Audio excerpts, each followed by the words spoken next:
Hi guys, Mike here, and in this clip we're going to quickly compare these two tablets. We have the Asus Transformer Infinity TF700 and the older Apple iPad 2. Of course, these are not really competitors, but some of you guys might consider one over the other, and I will tell you which one is better and why. First of all, we're going to start with the exterior. On the front, a 10.1-inch screen on this one, 16 by 10 aspect ratio, and a 9.7-inch on the iPad with 4:3 aspect ratio. So this is slightly better for watching things in portrait mode, while the Android tablet should be better for landscape using, like viewing movies, stuff like this. There's also a slight difference in resolution, actually a bigger difference. 1024 by 768 pixels on the older iPad 2, 1920 by 1200 pixels on this new Asus iPad Transformer Infinity. So definitely a big asset for this. Also, the screen on the Infinity, it's an IPS panel, and that makes it a lot brighter than the screen on this one. And also the colors, I believe they're slightly better. I don't have the proper tools to measure that, but based on what I'm seeing here, I think the colors are slightly warmer, slightly better on the Asus Transformer Infinity. Now, having a look at the exterior, both of these devices have metal backs. Let's turn them so you can see them in action. So they have metal backs, slightly darker and with a circular pattern on the Asus, just a regular unibody on the Apple iPad.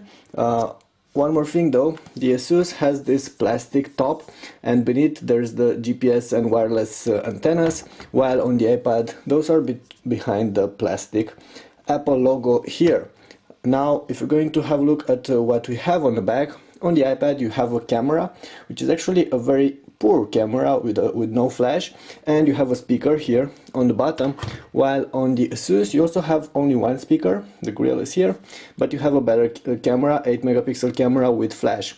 One thing that I don't like about the speaker's placement, when you're going to use the tablet like this, you're going to cover the speaker with your hand and you get muffled sound, but that's something you'll have to deal with. Now, if you're going to compare the two, this is actually, okay, accidentally pressed the camera button. This is actually lighter, it's thinner as well, and it doesn't get as hot as this one during everyday use. But I can't say that there's such a big difference between the two in terms of weight or in terms of thickness. They're both pretty portable, pretty solid devices.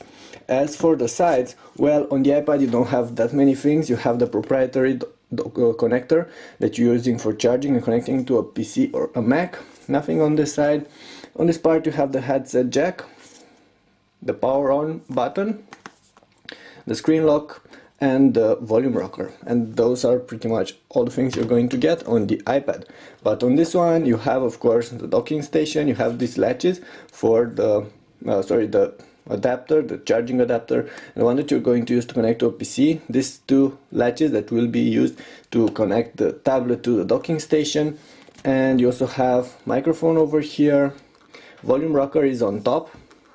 The power button is on top as well.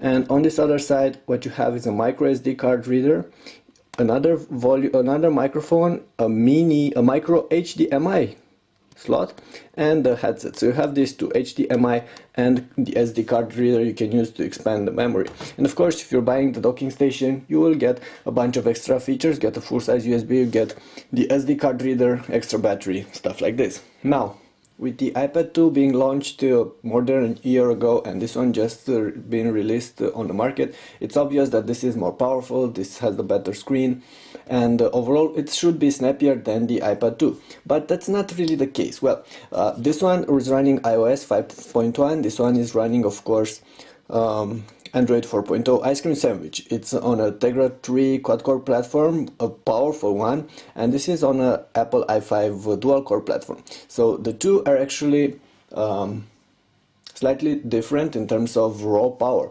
However, this is actually running quite good because iOS, you know, it's a very snappy operating system. The only issue we'll have is when dealing with some of the newer games. Some of them might be slightly sluggish. However, that's not going to be the case too often. While for this, well, Android is running smoothly, but the overall experience is not as good as what you get on iOS.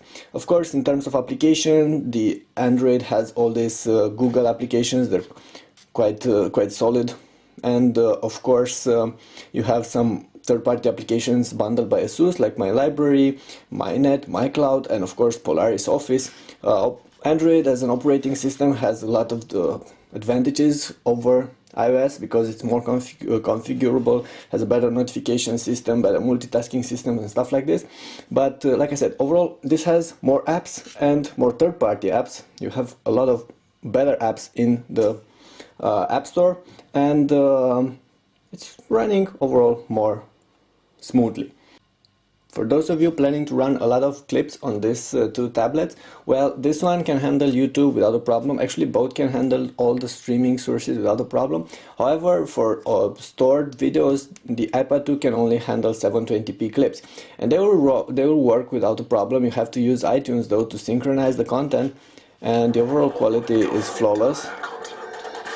I have nothing to say wrong about this, but like I said, you're only limited to 720p. However, on this one you can actually run 1080p without a problem. I have a 1080p MOV file here, and you can also run 1080p MKVs if you want to. So this is a 1080p MOV, and it's working, it's running smoothly. And overall, I'd say that because of the wider aspect ratio, this is slightly better suited for watching movies, because you don't have those annoying bars on top and on the bottom like you have on the iPad 2. We should also speak about battery life and prices. Both of these devices have 25 watt-hour batteries, but the Asus iPad is going to last longer because it doesn't have the powerful hardware or the high-resolution screen. This one will last for about 7 to 8 hours on average use, probably more for running video content, but this will last for about 10 hours on average use, and more for the video content. And like you probably might know, the 2012 version of the iPad 2 comes on 32 nanometers hardware architecture, and that actually runs for about an hour longer than the previous generation, the one I have here, the one launched in 2011. In terms of prices, the iPad is starting at only for $399 right now, so $400.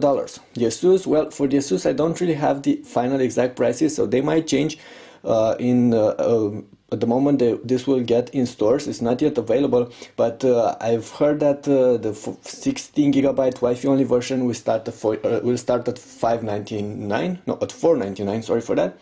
And that means $100 more than the iPad 2. Of course, both of these devices will come in a couple of different configurations with extra storage space, and for the iPad 2 you also have 3G versions, while for the Asus you'll have 4G and LTE versions, but not running on the same platform, not running on Tegra 3, but on Snapdragon S4. In the end, it's up to you to choose either of these tablets. The Asus Transformer Infinity and the Apple iPad 2 aren't really competitors. For this one, for the Asus, Apple has the new iPad 3. They both come with powerful hardware and high-resolution display. While for the Apple iPad 2, Asus has the Transformer TF700, as they are both cheap, starting at $400, and they're pretty much their mainstream offers. So you choose one, you choose the other, it's up to you. You should know, however, that this is a top Android slate. It's powerful, it has a very good screen, it's sleek. So overall, perhaps one of the best Android slates on the market. While this iPad is just a mainstream offer, you should pick, if you like the simplicity and the way iOS is actually working, which I say it's flawless, and you don't want to spend the extra $100 to get the newer iPad. That's about it with our video review, video comparison of the Asus Transformer Infinity and the Apple iPad 2. If you have any questions, post them below in the comments. I'll try to answer as soon as possible. And you should also come on the site on tlbhd.com, where you'll find the written comparison between the two, plus a lot of other articles on tablets in general. Thanks a lot for watching, and don't forget to subscribe if you like what we're doing here. Thank you.